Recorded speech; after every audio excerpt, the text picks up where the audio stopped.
Welcome to Power Talk. I'm your host, Reisha Baker.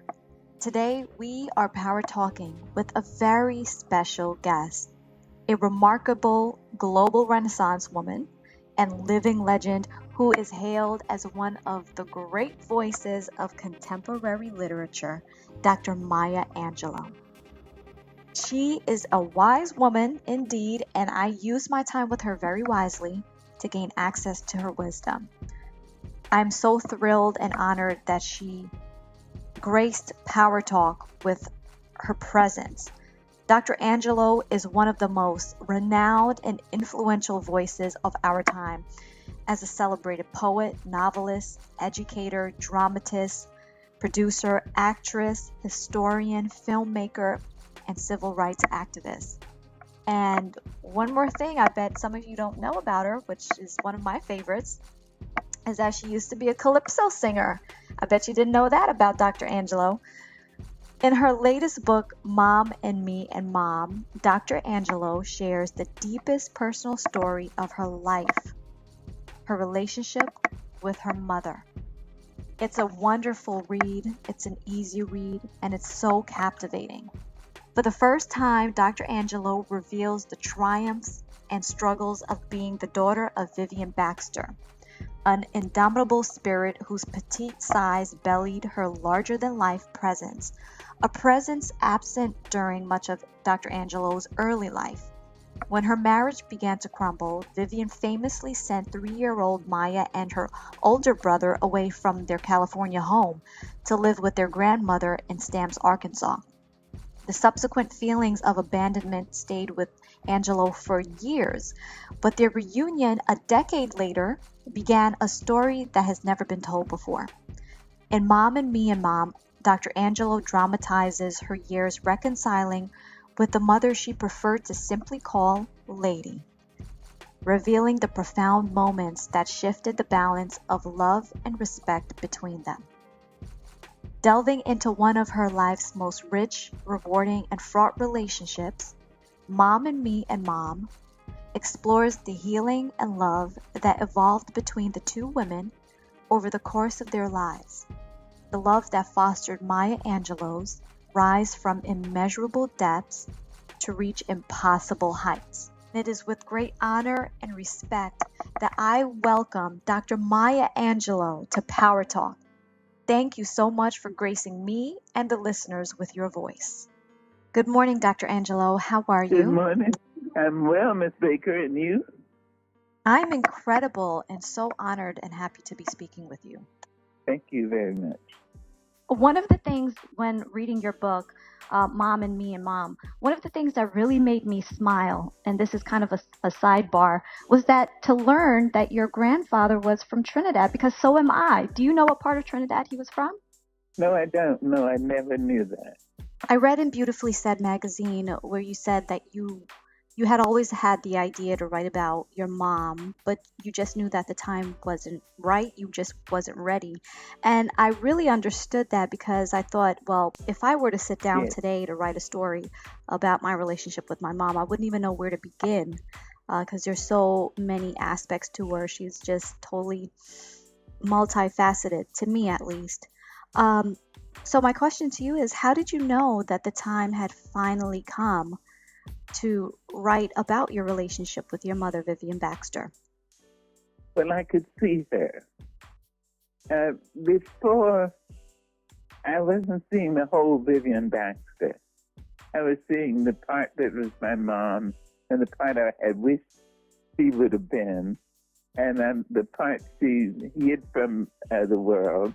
I just didn't see the whole Vivian Baxter. But when I saw her in her entirety, then it was time to write.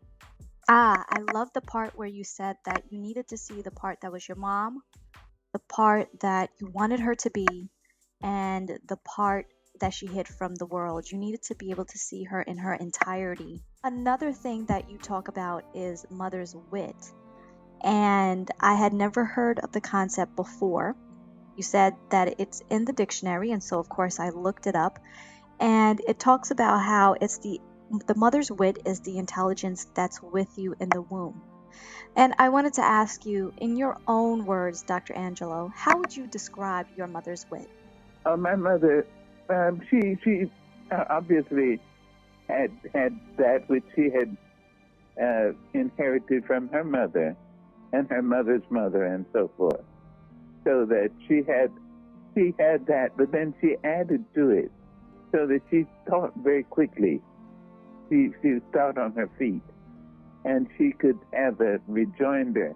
If a person said something to her she didn't like, she had a rejoinder right then, as if it had been written and was waiting for that. She was very quick. Do you think that in the eyes of a child, their mother is like God? And I know that's so. I believe that's so. I was in a truck with my son. He was about 5 years old. He was sitting in the middle. I was a passenger in the passenger seat, and another friend was driving. So we didn't have seatbelts at the time, and I kept my arm across him. We came to an intersection, and a person hit the truck from the back, another car.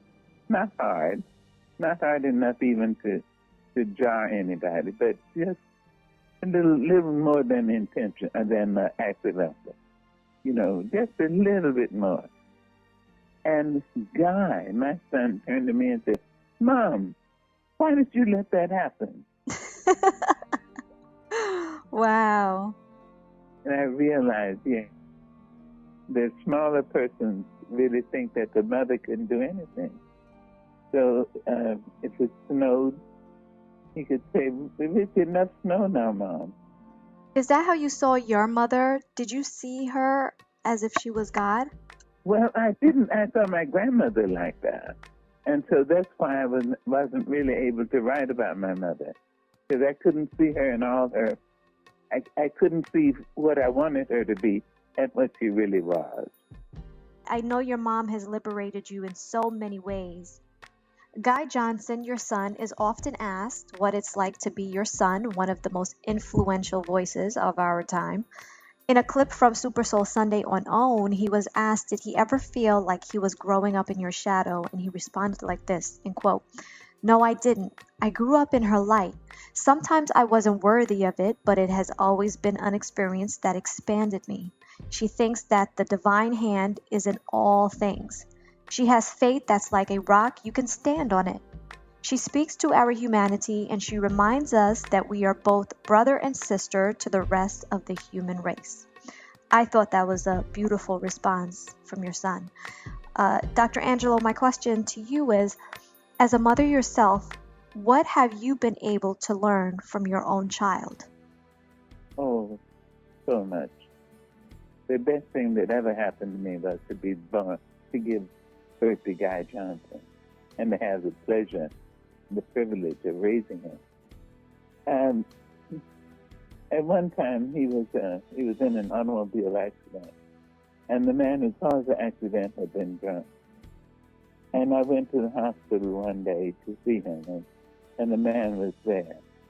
And he said, "Oh, who's tomorrow?" and was just drunk again. And I said, "Hello," very sharply. And he got up and left. And my son said, "Mom, come to the foot of the bed," because he couldn't turn. I went to the foot of the bed. He said, "Mom, I can see that man and see that the alcohol is a sickness. And didn't you mean what you said, what you taught me, that to understand is to forgive?" And so, you didn't mean that, or was that just okay for me, but not for you? Wow, very wise. Yeah. He was about 16 or 17 at the time. Your birthday was April 4th. You turned 86 years old. Yes. I'd like to say happy birthday and God bless you. Thank you very much. The wise always say that if you know anything, you know that you know nothing at all. Dr. Angelo, I must ask, because you have lived such a multifaceted life and always seem to be able to extract only the parts that could enrich your life with wisdom that you are so famously known for today, and you always share that wisdom with the world so generously. At this point in your life, have you figured out why you were put on this earth and what are you here to fulfill? Have you figured out your purpose? Well, no, I'm doing the best I can. I'm kind and patient. Maybe not as patient, but I'm kind and I'm getting my work done. I have 31 books out, something like that. And songs and lyrics and poetry and I'm doing my best. So to be a representative, I'm trying to be a Christian. It's like trying to be a Jew, a Muslim, a Buddhist. It's not something you achieve when you sit back and rub your hands together and say, now I've got it. It's a day by day and night by night effort to be that. So that's what I'm doing. There are so many famous quotes by you that I've made mantras in aspects of my own life. One of my favorites that has saved me from a whole lot of trouble is where you say, when someone shows you who they are, believe them the first time. Another one is, courage is the most important of all virtues because without courage, you can't practice any other virtue consistently. You can practice any virtue erratically, but nothing consistently without courage. You have blessed us with the eloquence of your words in your memoirs, your poems, your novels, and my show, Power Talk, emphasizes the power of words. Dr. Angelo, for my last question, and I can't let you go without asking you, what do you think about the power of words? Oh, words are things. Words are very real, and you must be careful of the words you use and that you allow to be used in your presence and in your home. I know that there are those people who say they can use the N word because they're black. But you see, if you went to the drugstore and got something called poison, and it had poison on it, and it had a skull and bones on it, now you can take that and pour the content into Bavarian crystals. It's still poison, no matter what it comes out of.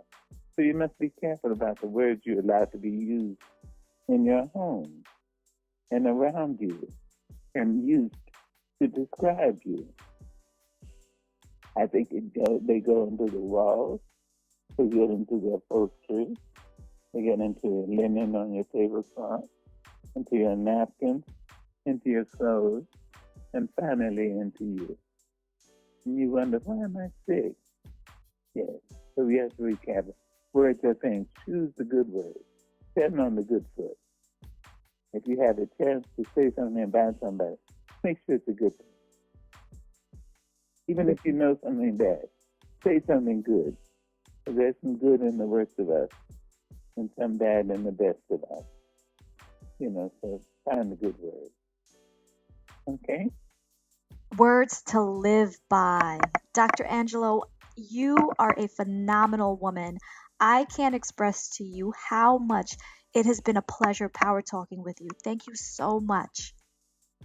Thank you very much, Miss Baker. Stay well. And there you have it, everyone. Dr. Maya Angelou.